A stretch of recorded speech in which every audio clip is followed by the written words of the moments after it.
গেল কয়েক সপ্তাহের চেয়ে ডায়রিয়া রোগীর সংখ্যা বেড়েছে আন্তর্জাতিক উদরাময় গবেষণা কেন্দ্র বাংলাদেশ আইসিডিডিআরবিতে। প্রতিদিন গড়ে রোগী ভর্তি ৫ শতাধিক। রোগীদের বেশিরভাগই শিশু, রয়েছে বৃদ্ধরা। তবে ডায়রিয়ার জটিল উপসর্গগুলো দেখা না দিলে হাসপাতালে ভর্তি না হওয়ার পরামর্শ চিকিৎসকদের। মোবাশ্বের আহমেদের রিপোর্ট। শীতে হঠাৎ সারা দেশে ডায়রিয়ার প্রকোপ, রোগী বাড়ছে মহাখালী আইসিডিডিআরবিতে।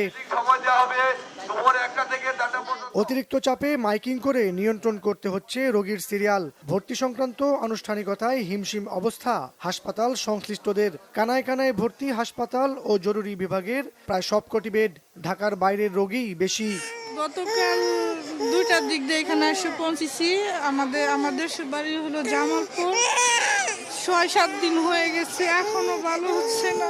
আমরা মুন্সিগঞ্জ থেকে এসেছি। বাচ্চার পাতলা পায়খানা ছিল, জ্বর, ঠান্ডা। 2 সপ্তাহ আগেও হাসপাতালটিতে রোগীর চাপ ছিল। মাঝখানে কিছুটা কমে গেলেও কয়েকদিনের ঠান্ডায় আবারও বেড়েছে ডায়রিয়ার রোগী। তবে ডায়রিয়া হলেই হাসপাতালে ছুটে না আসার পরামর্শ চিকিৎসকদের।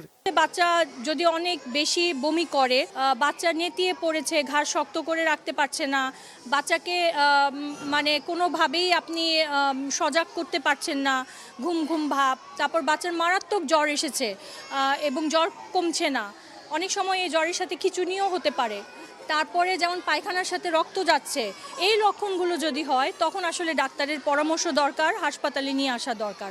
ডায়রিয়ার প্রকোপ কমাতে শীতের সময়টাতে শিশুদের ক্ষেত্রে অভিভাবকদের বিশেষ সচেতনতার পাশাপাশি ঘরেই চিকিৎসা নেওয়ার পরামর্শ চিকিৎসকদের। মোবাশ্বের আহমেদ, বাংলা ভিশন, ঢাকা।